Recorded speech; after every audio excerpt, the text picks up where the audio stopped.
So the ballots just went out this week, and so folks can expect to, if they haven't already, expect to start seeing the mail-out ballots in their mailbox over the next few days. They should have already received their voters pamphlet.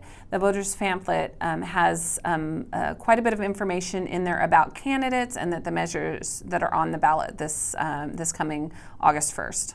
In addition to the regular primary races, which are important because it's really the opportunity for voters to winnow down the selection of candidates that will move on to the general election. So if you have a candidate you're watching, you want to make sure that you're voting in the primary election because it's important for them to get enough votes to move on to the general election. Secondarily, there are some recall measures on the ballot for the Richland School District, and so this is an opportunity to participate in that decision about whether those individuals are going to stay in their position or whether they're going to be removed from office. Washington is a vote-by-mail state, and what that means is that if you're registered to vote and you're eligible to vote in an election, you're automatically going to get your ballot mailed to you at your address on record.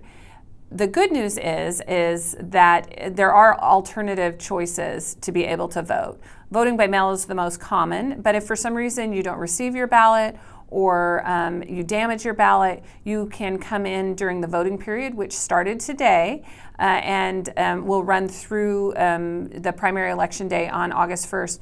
You can get a replacement ballot, or you can use one of our accessible voting units. The accessible voting units are primarily designed for voters with disabilities. So if you're blind or you have dexterity issues and it makes it difficult for you to vote your mail ballot, then you can come in and use one of our accessible voting units. The most important thing really is obviously filling your ballot out. But in addition, when you are done and you're sealing your ballot up in the envelope, you want to make sure that you sign it. In addition, it's really important that you use the signature that is most likely to match the one that you have on record with us, because we do check every ballot, the signature on every ballot against the signature on your voter registration record.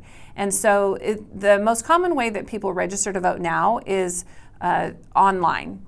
And so we capture your signature from your driver's license if you registered to vote online. So if you're not sure how you signed your voter registration, pull out your driver's license. That's highly likely that that's the signature that's going to match the one that we have on record.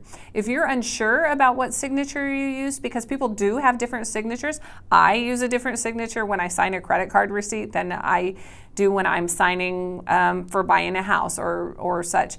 And so if you're unsure about what signature you might have used to register to vote, you can call our office and our staff will help you try and describe to you what your signature looks like on record.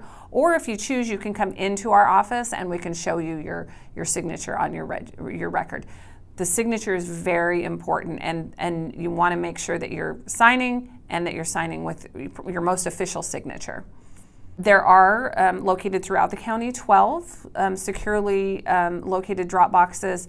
Those are open now, and they will be open through 8 p.m. on Election Day. You can drop your ballot in any one of those boxes, or you can drop it in any U.S. postal box. Postage is prepaid, and so it doesn't cost you anything to mail that back to us. As it gets closer to Election Day, within about a week of Election Day, we do recommend that you use a drop box, if at all possible, instead of putting it through the mail, because it does take a little bit longer for it to arrive to us through the mail. If you are mailing it and you don't have any other option on Election Day, then you want to make sure that you're dropping it in a postal mailing box before the last cutoff time.